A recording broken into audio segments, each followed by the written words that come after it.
yang akan disampaikan oleh Ustaz Burhan Khairuddin SAG. Kepada beliau kami persilakan.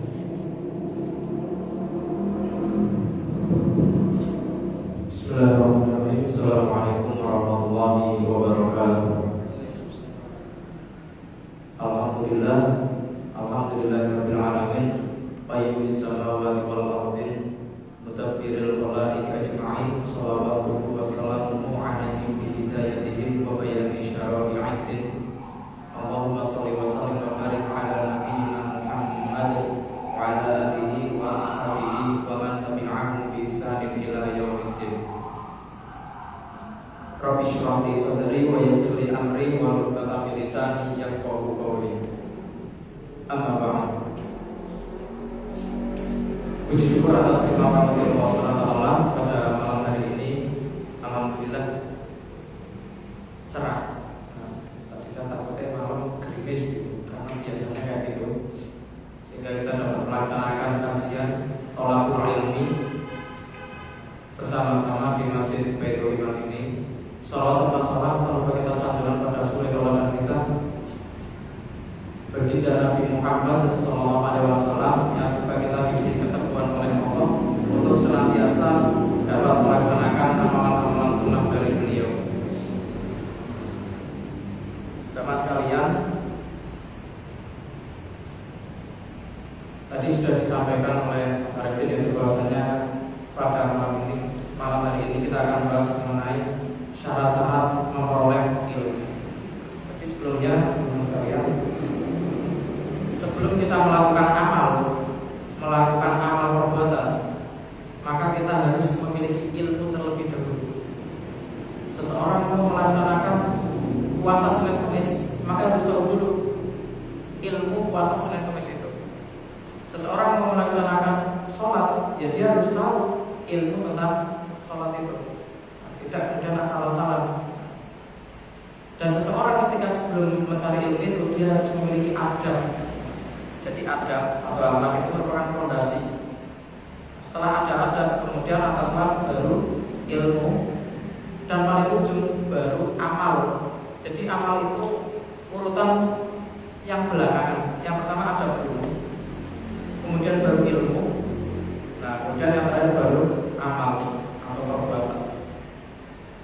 Mama sekalian, sering kita jumpai akhir-akhir ini banyak orang yang berilmu, tapi dia tidak bisa memanfaatkan ilmunya untuk kebaikan. Seperti contoh misalkan seorang koruptor, itu dia bisa korupsi kira-kira karena dia berilmu atau dia tidak punya ilmu. Dia karena berilmu, karena memiliki ilmu itulah dia bisa berkorupsi. Namun ilmunya itu ilmu yang tidak bermanfaat dan mencelakakan dirinya sendiri nanti. Yaitu tandanya ilmu yang tidak barokah. Bayangkan kita bahas di sini yaitu bagaimana supaya ilmu itu barokah. Apa pengertian dari barokah? Barokah adalah ziyadatul khair, bertambahnya kebaikan. Ketika kita memiliki ilmu tersebut, maka kebaikan dalam diri kita akan bertambah. Bukan dengan punya ilmu, tapi malah kebaikan dari diri kita malah berkurang. Seperti mohon maaf, punya ilmu banyak tentang agama tapi dia sombong. Nah itu kan menjauhkan diri dari Allah. Dia punya ilmu tapi malah meremehkan pengetahuannya itu sendiri. Nah itu tanda ilmu itu tidak barokah. Tapi tandanya ilmu itu barokah, itu kebaikannya akan senantiasa bertambah. Begitu pentingnya memiliki ilmu. Allah SWT berfirman dalam Quran surat Al-Mujadilah, yarfa'illahu alladziina amanu minkum walladziina utul 'ilma darajat. Allah akan mengangkat derajat orang-orang yang beriman di antara kalian dan orang-orang yang berilmu beberapa derajat. Jadi orang yang beriman, satunya lagi orang yang beriman plus ilmu, itu derajatnya lebih tinggi daripada orang yang hanya beriman saja. Derajat di sini maksudnya tidak hanya orang yang berilmu saja, tapi berilmu dan dia beriman, maka derajatnya bisa mengungguli orang yang hanya sekadar beriman saja. Kemudian juga dalam hadis Rasulullah SAW menyampaikan, thalabul ilmi fardhatun 'ala kulli muslimin wal muslimat. Mencari ilmu itu wajib bagi muslim laki-laki dan muslim perempuan. Sini saya nukil dari kitab Ta'limul Muta'alim karya Syekh Burhanuddin Az-Zarnuji. Beliau mengutip ada yang mengatakan bahwasanya ini syair ini dinukil dari Ali bin Abi Thalib. Bunyinya seperti ini syairnya: alalan tanalul ilma illa bisitatin sa'umbika an majmu'iha bibayanin dukain wa hirsin wastibarin wa bulghatin wa irsyadi ustadin wa tuli zamanin. Kalau biasanya kalau dilakukan santri-santri bisa gitu. Alalan tanalul ilma illa bisitatin sa'umbika an majmu'iha bibayanin dukain wa hirsin wastibarin wa bulghatin wa irsyadi ustadin wa tuli zamanin. Allah, ingat-ingatlah, la tanalul ilma, engkau tidak akan mendapatkan ilmu. Sekali lagi, ini bukan hadis, bukan dari Quran ya, tapi ini syair. Namun syair itu baik dan bahkan banyak dinukil oleh para ulama untuk memberikan motivasi kepada santri, kepada para murid yang hendak mencari ilmu. Jadi sekali lagi, ini bukan hadis. Allah, ingat-ingatlah, la tanalul ilma, engkau tidak akan bisa memperoleh ilmu illa bisitatin, kecuali dengan 6 perkara. Sa'un bika, maka aku akan menjelaskan kepada kalian menjelaskan kepadamu dengan jelas. An majmu'iha, kumpulan dari 6 tadi, bibayanin, dengan cetar, jelas, dengan jelas dibayanin. Yang pertama, dukain atau zakaun. Jadi syarat supaya peroleh ilmu yang pertama adalah zakaun. Apa itu zakaun? Yaitu cerdas. Cerdas, bagaimana cerdas itu ada 2 macam. Yang pertama adalah cerdas bawaan. Ini orang cerdas memang bawaannya cerdas dia. Dan satunya cerdas yang diusahakan. Jadi tidak mesti orang yang cerdas bawaan ini lebih hebat daripada orang yang cerdasnya diusahakan. Justru kadang-kadang cerdas yang bawaan dia mudah meremehkan, sehingga lambat laun akan dikalahkan oleh mereka yang cerdas tapi senantiasa berusaha terus, belajar terus. Dan juga kecerdasan di sini mencakup 3 aspek. Yang pertama adalah IQ, EQ, dan juga SQ. Intelligent quotient, emotional quotient, dan juga spiritual quotient. Kecerdasan intelektual, spiritual, dan juga emosional. Orang kalau mau mencari ilmu, yang pertama harus cerdas dulu. Cerdas dalam 3 hal tadi. Bagaimana mengelola akal, mengelola hati, itu supaya seimbang. Itu cerdas yang pertama. Kemudian yang kedua, wahirsin. Hirsin itu bisa diartikan tamak atau rakus. Namun konteksnya dalam syair ini yaitu semangat. Orang mau mencari ilmu, dia harus punya semangat. Seorang siswa, seorang murid, seorang santri, seorang jamaah ketika menghadiri majelis ilmu harus punya semangat dulu. Harus ada semangat di situ. Hirsin, kesungguhan, sungguh-sungguh semangat. Kalau sudah semangat, ilmu itu akan mudah masuk di situ. Atau bahasa lainnya antusias. Hirsin. Jadi supaya memperoleh ilmu yang bermanfaat harus hirsin. Apa tadi? Semangat. Kemudian yang ketiga, wastibarin. Wastibarin itu sabar. Dalam mencari ilmu, usaha untuk mencari ilmu kita harus senantiasa bersabar. Tidak boleh terburu-buru pengen belajar fikih misalnya, langsung dipelajari kabeh. Itu mungkin baca ya bisa, tapi tidak akan mendalam di situ. Harus sabar, perlahan-lahan. Bahkan saya pernah dengar itu, ulama itu ketika belajar itu, jadi halaman sebelahnya ditutup, tuntaskan dulu baca halaman yang ini dulu, sebelahnya ditutup.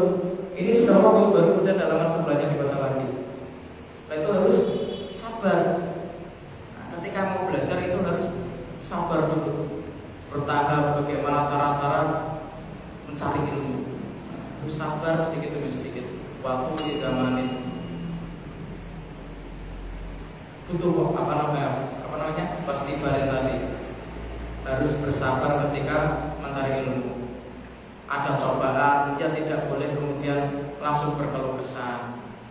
Ini biasanya kalau ada orang tua mondoki anaknya, nah anaknya kan biasanya coba batul ke orang tuanya. Mah, Pak, ya atau Bu, ning pondok kok makane kangkung tok, di pondok kasure tipis. Ini kalau orang tuanya, mohon maaf, tidak tahu ilmu ini juga, akhirnya apa? Anaknya udah nggak usah pondok aja, kasihan anakku di pondok. Nah, padahal itu bagian dari pendidikan yang ada di pondok, supaya apa namanya, melatih ketawaduan dari santri itu, dari anak tersebut. Nah, harus sabar ketika sedang belajar berbagai cobaan. Saya dimarahi guru seperti ini, harus sabar dulu. Selama tidak sampai melanggar syariat, dia harus sabar. Kecuali jika mohon maaf sampai ada kasus AS kekerasan seksual, itu baru unsur sabar sudah tidak ada lagi di situ. Kemudian yang keempat, tadi wastibarin. Yang keempat adalah wabul gotin. Ketika kita berusaha untuk mempelajari ilmu, harus ada bulgoh. Bulgoh itu apa? Yaitu bekal atau sangu. Harus ada bekal atau sangu. Apakah sangu untuk jajan? Enggak. Bahasanya modal untuk mencari ilmu. Bayar sekolah, kuliah yang butuh UKT, mondok juga ada syahriah. Nah itu bagian dari hal-hal yang harus dikorbankan untuk mendapatkan ilmu. Jadi ketika mencari ilmu harus ada yang dikorbankan, baik itu wujud harta, waktu, atau bahkan mohon maaf nyawa sekalipun. Itu harus ada yang dikorbankan di situ, harus ada bekal di situ, mengorbankan waktu dan sebagainya. Maka kalau bisa ideal, orang nyari ilmu itu fokus cari ilmu. Maka ketika anak sedang SD atau SMP atau SMA di sekolah yang bayar, itu usahakan ngasih info kekurangan bayar SPP itu jangan sampai anak tahu, biar konsentrasinya dia tidak fokus belajar. Nanti malah akhirnya mikirkan uang juga. Terus SPP urusannya uang kok. Anak dia biar belajar, karena biar fokus di situ. Harus ada bulgoh, hal-hal yang harus dikorbankan untuk mencari ilmu, baik waktu maupun harta.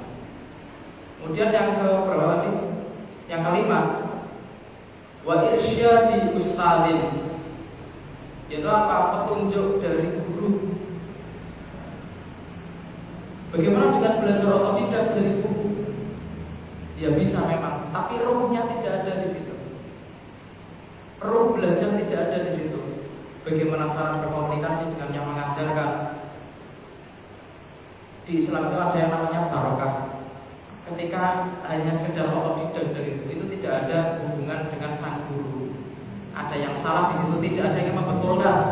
Maka rawan penyalahgunaan ilmu akibat orang itu belajar hanya otodidak. Mungkin kalau untuk ilmu sains, ilmu umum itu oke lah otodidak bisa. Namun ilmu agama usahakan dia memiliki guru dan harus punya guru. Tidak boleh tidak. Harus punya guru. Apakah harus kemudian model seperti santri dan kiai? Tidak. Minimal ada orang yang bisa ditanyai. Itu sudah bisa dianggap sebagai guru. Tidak mudah ditelan mentah-mentah. Oh di YouTube kan bisa? Iya bisa. Tapi YouTube apa kemudian kita bisa balik tanya ke orang yang di YouTube itu enggak. bisa mendengarkan kajian dari YouTube dan sebagainya, kemudian bisa dikonfirmasi dengan orang yang bisa ditemui, dengan ustadznya atau dengan kiai di sekitarnya, bisa seperti itu. Tidak kemudian ditelan mentah-mentah. Karena internet itu seperti hutan belantara. Sedangkan belajar dari guru itu ibarat kita itu bawa lampu itu. Nah, ketika kita tidak bawa lampu tadi, masuk hutan belantara, itu kita asal raba saja. Tapi ketika kita bawa lampu yang diberikan oleh guru, maka hutan belantara tadi akhirnya kita bisa terlihat semua. Oh, ternyata ada kekayaan yang sangat banyak sekali di internet untuk mencari ilmu-ilmu. Ini penting petunjuk dari guru ini. Ada namanya barokah tadi. Dan juga ketika seseorang menghadiri majelis ilmu, itu dinaungi oleh sayap malaikat. Yang pertama itu yang tidak bisa dilakukan ketika seorang itu belajar atau tidak. Yang kedua, ketika seorang belajar dan guru secara langsung, itu ada imbal balik saling mendoakan. Guru itu otomatis akan mendoakan muridnya, akan mendoakan santrinya, pun sebaliknya.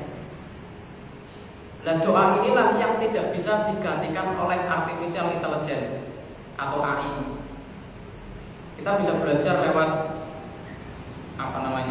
mungkin classroom atau apa. Mungkin masa depan belajar bisa pakai robot. Tapi mohon maaf, robot itu tidak bisa mendoakan muridnya. Robot mendoakan itu. Meskipun bisa kita di Google Assistant doa sebelum makan, nah, bisa mungkin. Tapi doanya Google ini apakah bisa sampai? Nah, itu ada imbal balik antara guru dan murid. Ada ikatan emosional yang sangat erat di situ. Bisa kita lihat dampaknya ketika COVID kemarin. Iya, guru memang mengajarkan live streaming pakai Google Class utama, tapi roh tidak terbangun di situ. Moralnya betul-betul sangat tampak kemarin ketika COVID anjlok. Ilmunya mereka tetap punya, bisa itu kan tetap bisa. Tapi mohon maaf, untuk bersosial dia tidak bisa. Ketemu dengan guru dia tidak tahu bagaimana caranya saling atau tidak tahu. Di Google doang, di Zoom gimana salimnya, malah melambaikan tangan. Nah, karena biasanya gitu. Nah itu wa irsyadi ustadzin, harus ada petunjuk dari guru. Kemudian yang terakhir, untuk memperoleh ilmu yang barokah yaitu waktu li zamanin, membutuhkan masa atau waktu yang lama. Jadi jangan terburu-buru ingin belajar agama supaya langsung cepat. Tidak, harus. Ini memang sudah sunatullah, butuh waktu yang lama. Jadi tidak boleh kita tergesa-gesa. Ini harus jadi kayak gini, harus jadi kayak gini. Tidak bisa. Kalau Allah itu sudah memberikan gambaran kepada kita, semua itu butuh proses, butuh waktu. Jika Allah berkenan, jika Allah mau, itu Allah menciptakan saya itu bisa langsung duduk burhan, langsung bisa ngaji, bisa kemudian langsung Allah itu menciptakan Mas Agus langsung jadi, bisa. Tapi apakah Allah melakukan itu? Sepanjang sejarah belum pernah Allah menciptakan manusia langsung duduk jadi manusia. Tapi apakah Allah tidak bisa? Allah bisa melakukan itu. Tapi Allah ingin menunjukkan kepada kita bahwa Allah pun ingin menunjukkan proses adanya proses itu. Dari mulai manusia diciptakan dari kecil, bayi dan seterusnya bertahap. Pun ilmu, tidak ada orang kemudian tiba-tiba dapat ilmu. Ilmu laduni, saya tanyakan dosen saya waktu pernah. Ya, kawan-kawan saya sekelas meyakini ada ilmu laduni. Ada yang kan tidur terus kayaknya, tapi kok bisa paham pelajaran. Dibantah oleh dosen. Intinya dia bukan pembagian, tapi saya sependapat dengan beliau. Ilmu laduni itu tidak ada, hanya saja dia apa? Dia belajar ketika kalian sedang tidur. Jadi ketika kalian belajar dia tidur. Malamnya mungkin kita tidur. Orang yang dianggap punya ilmu laduni malamnya dia belajar. Ketika paginya mungkin sekolah, banyak perhatikan guru, dia ini tidur. Tanyain guru, dia tahu. Tapi dia anggap temennya apa? Rompah. Padahal dia one step ahead. satu langkah lebih maju, belajar terlebih dahulu. Nah, seperti itu. Ya, ada pendapat lain, itu macam-macam lah pendapat terkait hal itu. Tapi berkaitan dengan tadi, dalam memperoleh ilmu itu kita membutuhkan waktu yang lama, tidak mudah tiba-tiba punya ilmu. Ada orang tiba-tiba punya ilmu ada, itu butuh proses waktu yang lama. Kadang sampai ada anekdot seperti ini. Nah, jadi misalkan ada mahasiswa yang lulus SPP 17 semester mengamalkan itu tadi. Waktu di zaman itu belajar itu butuh waktu yang lama. Semester harus kemudian mikir. Lah, itu ya wis lah. Nek wong kadang pinter dalil metu kabeh. Itu jadi ada 6 syarat tadi untuk memperoleh ilmu supaya barokah dan manfaat. Ilmu bisa didapat dengan cepat bisa, tapi manfaatnya tidak ada. Outputnya apa? Akhirnya digunakan untuk ilmunya disalahgunakan. Artinya apalagi bisa muncul kesombongan, nah, dan segala macamnya jika tidak melalui tahapan-tahapan tadi. 6 syarat memperoleh ilmu. Yang pertama dengan cerdas. Cerdas ini bisa bawaan dan bisa diusahakan. Yang kedua harus ada semangat, hirsin. Yang ketiga wastibarin, sabar. Yang keempat harus ada modal atau sangu. Yang kelima harus ada petunjuk dari guru. Dan yang keenam membutuhkan waktu yang lama. Baik, mungkin itu saja yang dapat kita sampaikan. Bila bisa berhak, wassalamualaikum warahmatullahi wabarakatuh.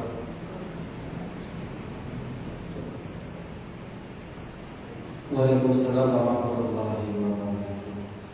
Yaitu yang disampaikan oleh Ustaz Burhan. Bila mana teman-teman yang ingin bertanya terkait syarat-syarat mencari ilmu atau hal-hal yang berkaitan ilmu, monggo kami persilakan.